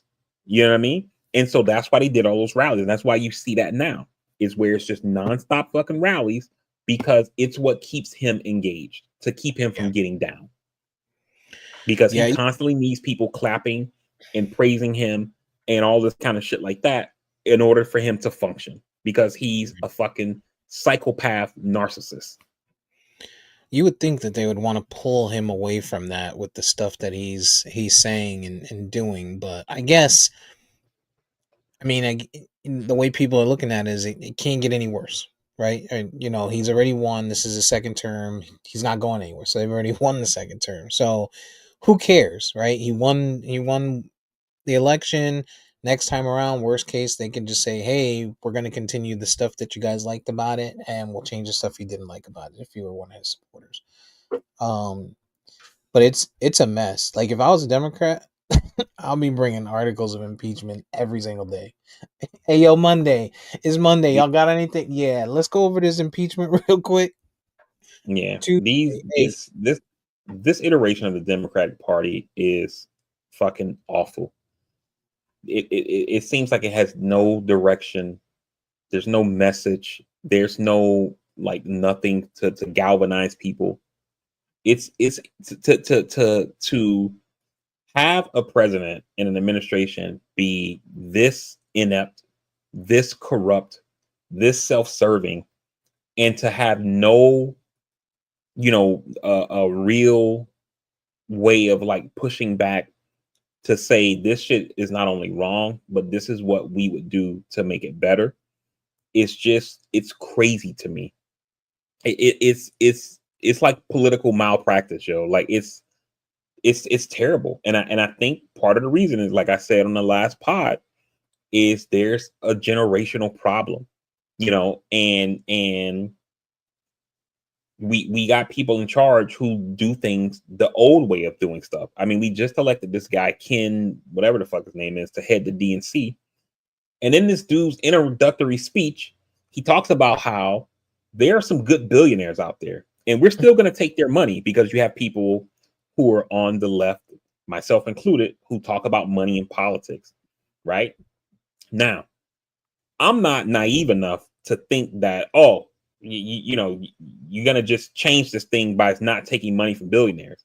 But you don't got to be out there throwing that shit in people's face, because you know what it does? It pisses them off. It makes them say the system's rigged, and it doesn't really matter who's in charge. They're like the Bloods and the Crips.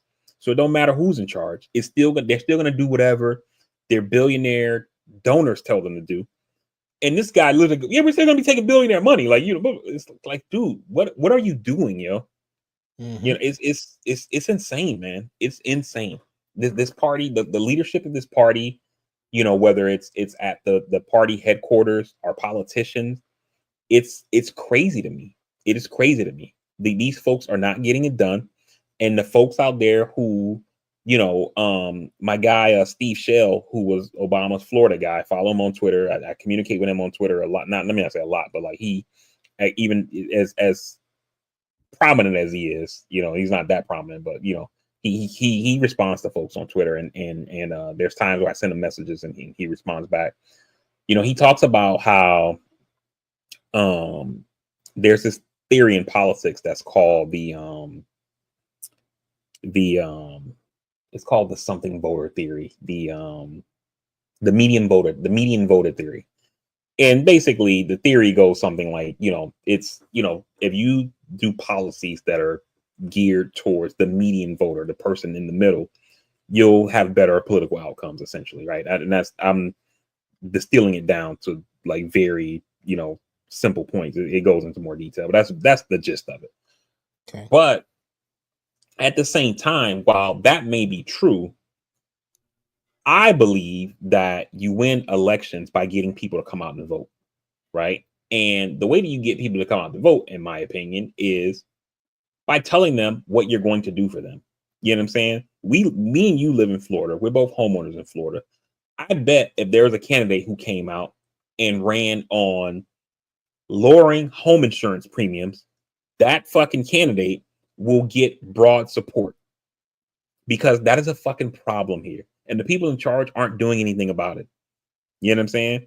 So instead, we focus on these, like, you know, I don't want to say side issues, but these things that don't get to a lot of people. Things like, like the weed amendments and stuff like that. Yeah, I voted for that stuff. I don't smoke weed, but I'm fine with it or whatever. But you're not galvanizing the masses like that. You know what I'm saying? And so I feel like you have to tell people what you're going to do for them. Yeah, people don't want radical change. We're a slow moving people, but at the same time, it's like you're just running on a message of Republicans are bad, so you should vote for me. That's not Right. enough.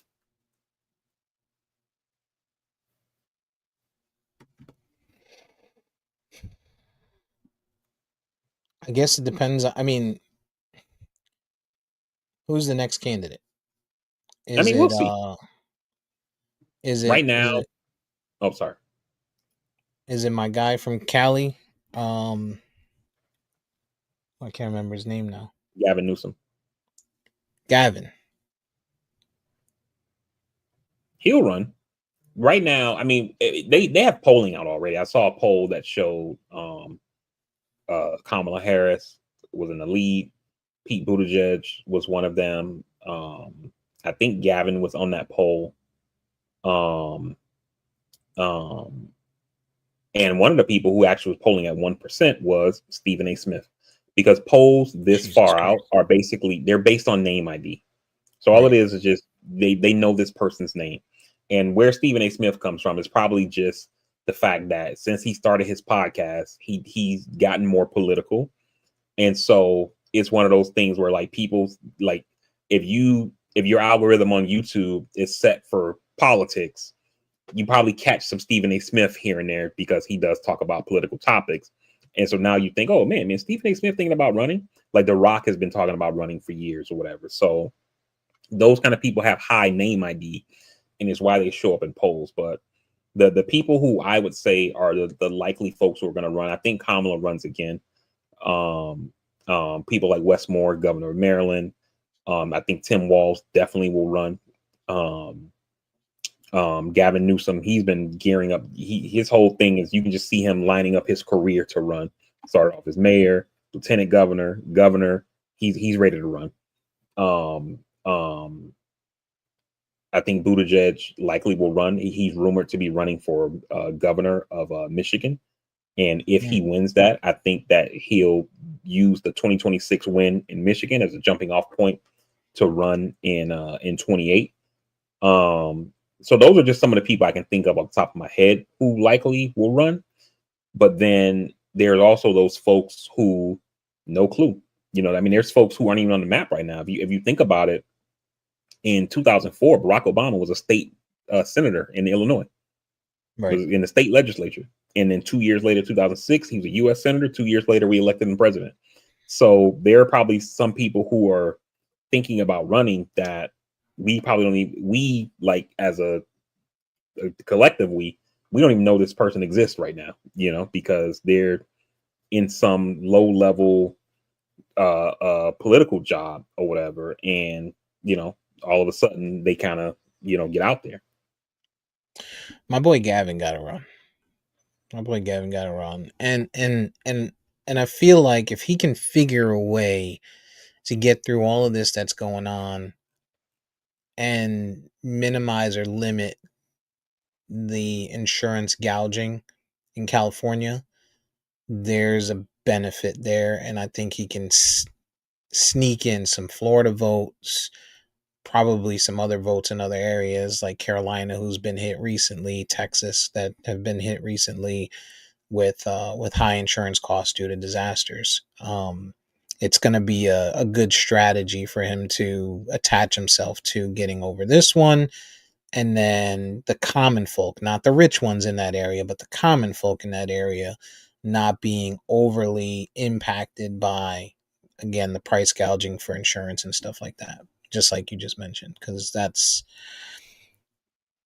I don't know, man. It's out of control. It's out of control here. Yeah. And like, and it's only going to get worse. And if they, if they, the only thing that what could also help is, I mean, help her, it's going to hurt Americans, but it can help Democrats is if, if Trump does move forward with pulling the funding for FEMA, because now you're going to really get to see, you know, what was there and what you're losing out on, because that's going to impact some of these really major red states like hurricane Hmm. or not hurricane, Twister Alley, like, Tornado Alley. That's all Republicans, and they probably use FEMA just as much, if not more. Florida, More. another Republican state, Texas, another Republican state, is just fresh in their minds right now because it's California that needs it, and it's a blue state. But when Hmm. you shift that, to the median, it's not California. Yeah. It's not the blue states. It's the red Most of states. these states are welfare states. Like a lot of the blue states and Texas, Florida, basically take care of the rest of the states because we're the population centers. You know what I'm saying? And so, like a state like California, they talk about this all the time, where I think they get back something like 70 something cents for every dollar they send to the treasury. Whereas a Mhm. state like Kentucky is pulling back like $1.60 for every dollar they send to the treasury. You know what I mean? So they're taking more out of the system than they're putting in. But if you listen to folks in the Republican Party, right wing folks, they make it seem like, it's these blue states like California, New York, etc., that just are, it's the real Americans who live in the heartland are the ones that are, the forgotten person in flyover country who's really making this country go, and that, I mean, that's just not true. Like, we all play a part, you know what I'm saying? But if you listen to them, we don't, you know. Um, but to your point about Gavin, I like Gavin Newsom. I don't know if I like him at the top of the ticket. Um, and it's just because I'm thinking about the You ways that think he he's would too be attacked liberal? politically. Yeah, I think he would be attacked as being too liberal. He's not Bernie Sanders or Elizabeth Warren or anything like that, but I think he would get attacked. He, like, the things that they claim Joe Biden was, Gavin Newsom is. So, so, You know what? so, All he got to you do know, is talk about the California reparations, dog. mm, Talk about the I California like him. reparations. I like him on the ticket, but probably as VP and not the top of the ticket. But I mean, we'll see. We got to see who the can. I mean, I'm saying that now with with the caveat would be we don't know who's running, because there's people who we think may run. They may decide, no, I don't want to get in this time. So we'll see who's out there. I think Gavin Newsom is running for there's Oh, he's running. I'm like 99.1% sure he's running or whatever. You can increase But that. He's definitely running. so, but some of the other folks, I don't know. You know what I mean? But I think he's definitely running. Or I would say, of the people I would say are gonna run like 100%, I think would be Gavin Newsom, Tim Walz, and I also think Buttigieg. I think Buttigieg is gonna run for governor in Michigan. He has a good chance of winning that, and I think, because the whole thing about him was, oh, we like this guy, but he's really young, and the biggest job he's had is being a mayor of a small town in Indianapolis. And then his argument now would be, well, I'm 8 years older than I was when I ran the first time in 2020. I've been Secretary of Transportation, ran a huge cabinet agency, billions of dollars, and then I also ran a state or whatever. I don't want Buttigieg as a nominee just because I'm thinking about Kamala, thinking about Hillary, and I just don't know if the country's ready. We, And again, yeah, my we my know we whole know the one thing that's going to stop it. right, Buttigieg is gay, and my whole thing is for these, like, I get it that we elected Obama, but we have to also look at Obama, I think, kind of the way that we look at Trump, right? And what I mean by that is that both times that Trump won, he won against history. He ran against Hillary, who would be the first woman to be president, and then he won against Kamala, who would be the first black woman to be president. So his opponent had to defeat history. Obama was in the same situation. The difference is that Obama he was a generational candidate who could talk, inspired people, get people in their feelings, all that kind of stuff like that. And he had the benefit of having an economic disaster that was happening on the other party's watch. And I think that people discount that part of Obama. I get it that Obama, the speeches and the rallies and people, the way people gravitated to him, I think you can't discount all that stuff. But I think to not factor in the 08 financial crisis as being a huge part of why Obama won, I think is a mistake. And then the next question that people will ask is, well, how do you explain 2012? Because there was no financial crisis or whatever. And the way that I explain it is the same thing that I said about a woman president. I've said it on the pod. I've said it in chat.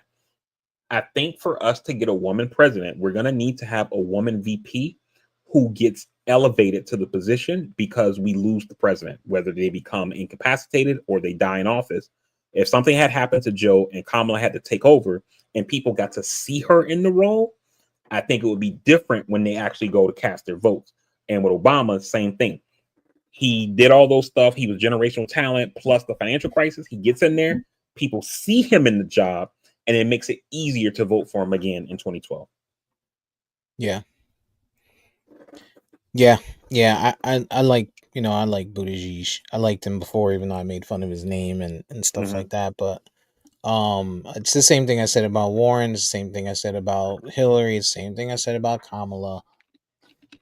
There's some things that just will not go, especially when you talk about religion, right? And religion doesn't stop on one side of politics. There's religion on both sides of politics, right? And on the Democratic side of politics, you got a lot of religion as well, and those people are just as against, certain things, including, LBGTQ plus IA, as the other side. So I think it's a disservice at this point. And I guess it just depends on who the Republican nominee is at that point that they'll be going up against. But I don't think there's any Republican nominee that you want to say, okay, I'm okay with taking a risk against. I think we're back to we need the A1 top, option to win, just like with Joe Biden.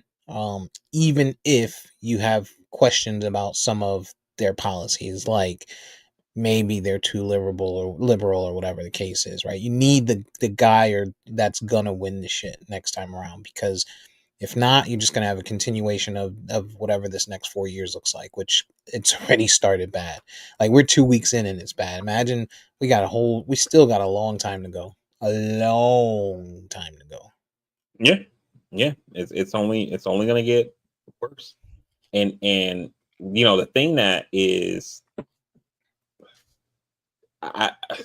this is just not America anymore. So I don't think that this happens. But I was gonna say, the thing that I think may help us is if we have like a 2006 kind of moment, right?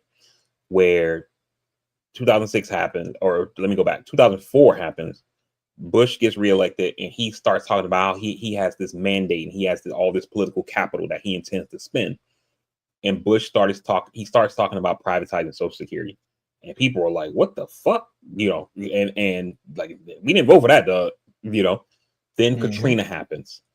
And you see all the incompetence around the administration in regards to handling Katrina.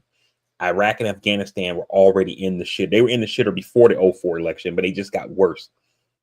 And then you had all these corruption scandals where all these folks who worked for Bush were being indicted and having to resign because of corruption issues.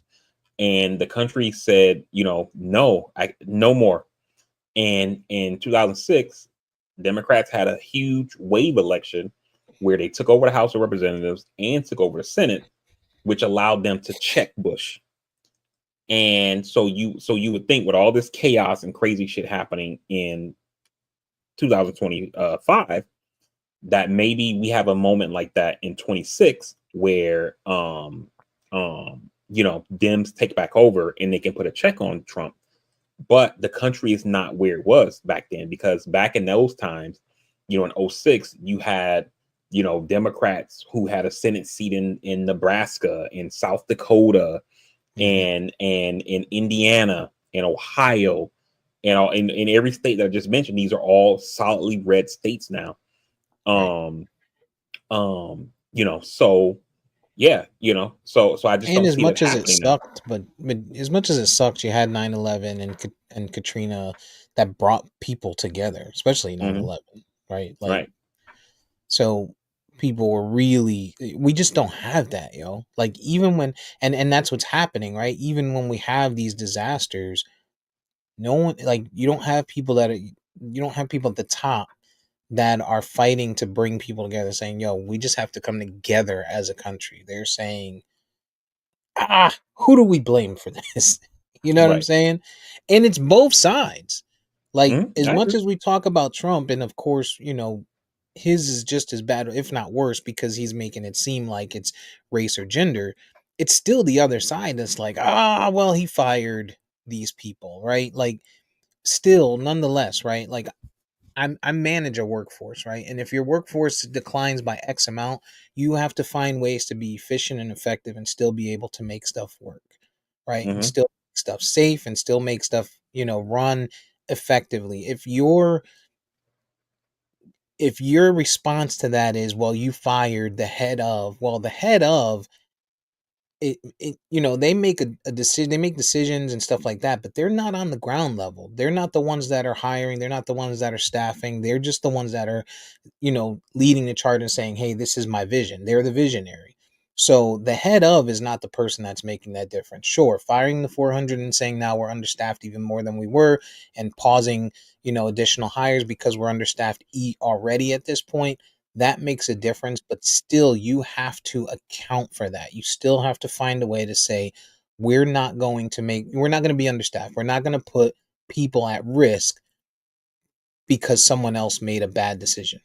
Figure it out. Right. And if that means as a leader you're going in there and you're doing, air traffic control because you got someone who called out who was sick or whatever, instead of having one, you got to have two, whatever that looks like, you got to make it happen.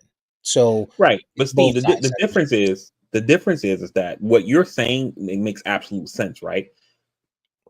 For the place that you work, if your CEO or somebody who was in high level management was going to have a reduction in force, they probably would say, okay, over the next 3 months, we're probably going to be, getting rid of, 1,200 people, right? And that thing would be planned, it will be organized. This is how we're going to move that work, boop, boop, boop. So that way, when the thing happens on whatever day it happens, it's kind of seamless. You know what I'm saying? That's not what these folks are doing. Just like when Elon took over Twitter, and in that first, week or two, fired like 90% of the staff. I think it was like Twitter had like 9,000 employees. I think they fired like 7,000 people in the first week or two, right? Now you go on, the app don't work, it's not loading properly, there's all these delays, it's failing and stuff, you know what I'm saying? And that's essentially what they're doing here. They're coming in right away and just saying, oh, these people are gone, just like that. And if you think about like a grocery store, for example, if you came in and fired everybody except the cashiers, the store is still going to operate for a while. But eventually it's going to need to be cleaned. They're going to need to reorder stuff. They're going to need people to stock the shelves. They're going to need people, Mhm. to slice the deli meat, et cetera, et cetera. And if you only have the cashiers there, this stuff isn't going to get done. And when the cashiers are rotating between the deli and the register, or stacking stuff on the shelves in the register, you end up being like, Dollar General, where you go in there and there's just shit all over the floor just because they have like one person who works there, and this person is responsible for doing everything. You know what I'm saying? And you can't, that's not a way to run an organization as large as the federal government, that is in charge of every single aspect of our lives, from the air we breathe to the water that we drink, the food we consume, the safety of our medicine, safety of our airways and roads, the safety of our nuclear power plants, etc. To run this thing in this willy-nilly haphazard way is not going to do anything but get people killed. And I'm Oh, not I saying that agree. I'm not saying this plane crash was Trump's fault because he did whatever he did on day 1 or 2 with those executive orders and the people that he fired or whatever. But if we continue down this path, these things that you see that will happen will be his fault because they just Right. do things willy-nilly and just to make him feel good. He had the Army Corps of Engineers in California release a bunch of water from one of the reservoirs, which is pissing off farmers over there because they didn't talk to anybody. They just went and did it because in his mind, the California wildfires are happening because Because they there's no built these water. dams Yeah. to protect this critically endangered fish or something like that. And had they just released the water, it would have made the fires go away. Why does he say that? It's because he read it on the internet. The water that they release is not connected to LA, which means they released that water, flooded a bunch of farmland, and it did nothing to help the fires. But you know what it did make him do? It made him feel big, strong, and powerful because he, as president, gave an order and somebody did it. And then the folks who promote his bullshit will go on TV on Fox and say, man, look at this guy being president. That's how you do it. They're not going to tell people, yeah, it didn't do anything for the fires. Because if the fires are still raging, they'll just blame Gavin Newsom or Joe Biden or insert Democrat's name to say it was their fault or whatever. You know what I'm saying? And so, it's insane. The guy they fired at transportation, the guy who was the transportation safety administrator, director, or whatever, they fired this guy because 2 weeks ago, or it was either 2 weeks ago or 2 weeks before the inauguration. I can't remember which one. It had to be 2 weeks before the inauguration because Trump's already been in office 2 weeks. I don't know if you remember that SpaceX rocket that exploded in the air. Yeah. Over the Indian Ocean. That was Elon shit. Yeah, caused fucking flights to have to be rerouted like all over. This shit caused so much chaos in the air. The FAA grounded SpaceX. And so for Elon, they wanted this fucking guy gone. So Trump gets in there and he fires him. Why? Because it's what one of our oligarchs want. And that's the way this government is going to be ran for the next 4 years. It's whatever the most powerful, rich, and well-connected people want, they'll get. Yeah. No, I mean, look, I understand that there's going to be long-term effects of it. What I'm saying is that you like coming out and being like, oh, look at Trump blaming Biden. That is ridiculous. How could he blame Biden for this? We send our prayers. But if Trump didn't fire these people, like you're playing the same game. You know what I'm saying? Like that. It's all I'm saying is it's happening on both sides. Sure, there's one side that's worse than the other, and if you look at you know how to proceed with these things, it's just you got to be the bigger person sometimes, and maybe you fact check it and there's a time for it, but the time for it is not 30 minutes after 67 people lose their lives. It just really isn't. Here's why I disagree somewhat. I'm not saying 15 minutes after the crash you blame Trump. Maybe you wait a day or two. But the reason why I think that you have to blame Trump is because one, Trump is going to blame you, right? Whether you're Biden or any Democrat or whatever. But the reason why I think that the more important reason is that the thing I said about the NTSB. The NTSB has gotten the black boxes. They're going to go and do their research, see all the communications, see everything that was happening from the tower, from the planes to the helicopter, etc. They'll know exactly what happened and what caused this crash.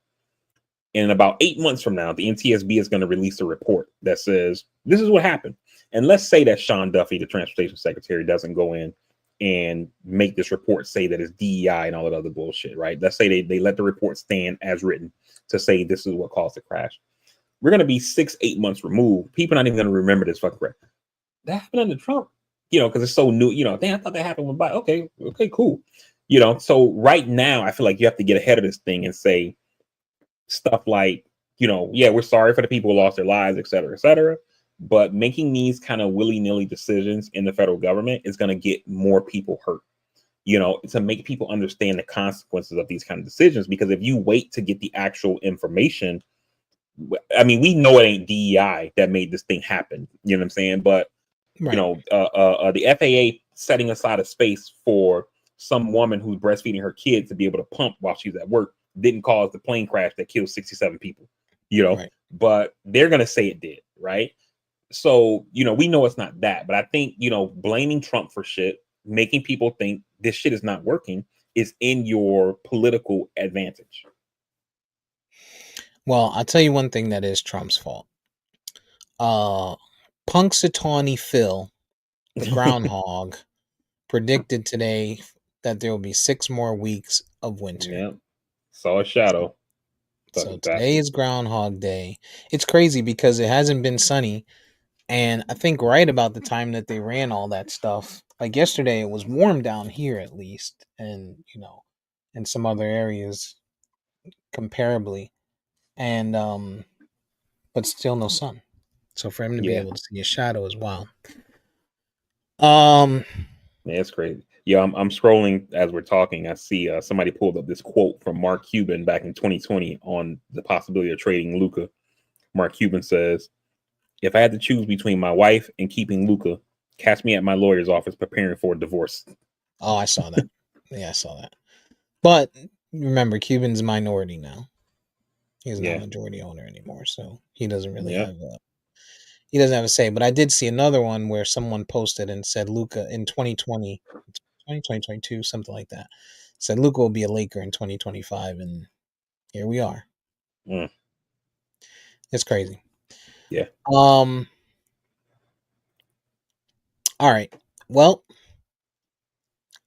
I think we're at a good stopping point. 2 hours in, 12:30. I need to prep for this amazing uh flag football game or two-hand touch football game they're about to have for the Pro Bowl that happens today. I can't wait to watch that. It starts at 3 o'clock. Um, yeah, I'm gonna hand the reins to you. In doing so, I'm gonna continue to say, I saw something cool today that I lost it. I forgot. Thought I had it saved here, but it was something negative towards Trump, of Okay. course. Um, but I can't find it, so I'll save it for next week. So I'll give it to you to get us up out of here. Before I get us out of here real quick, I was gonna Also, bring up men can't go grocery shopping with their wives, by the way.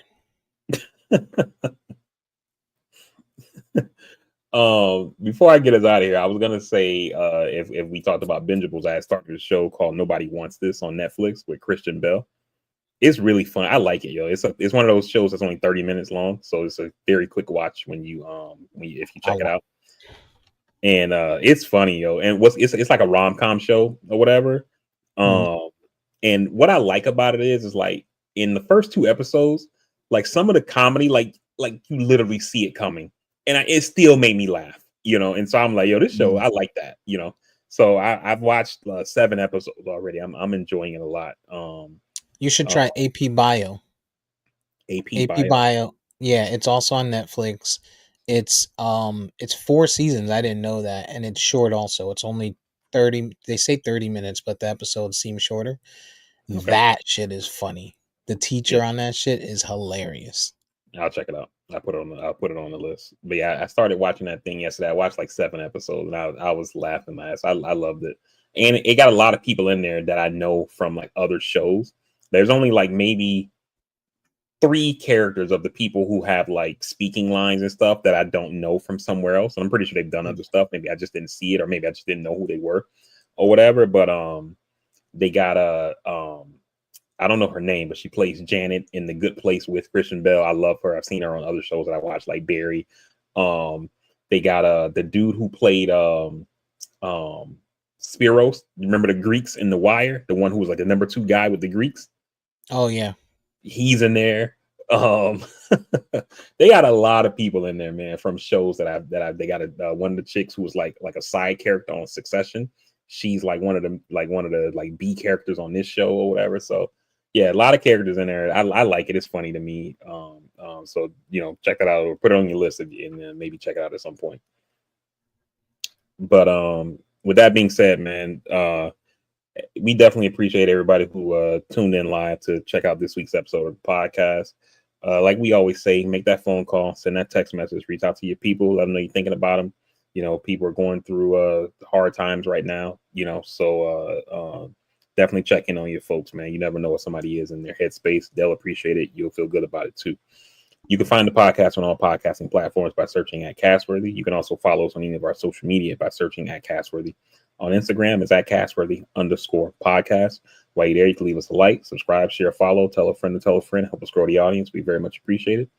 And with that being said, man, we will see you guys next week with another fresh episode, hopefully 3-man crew of the Castworthy podcast. Until then, we out. We love you. Peace.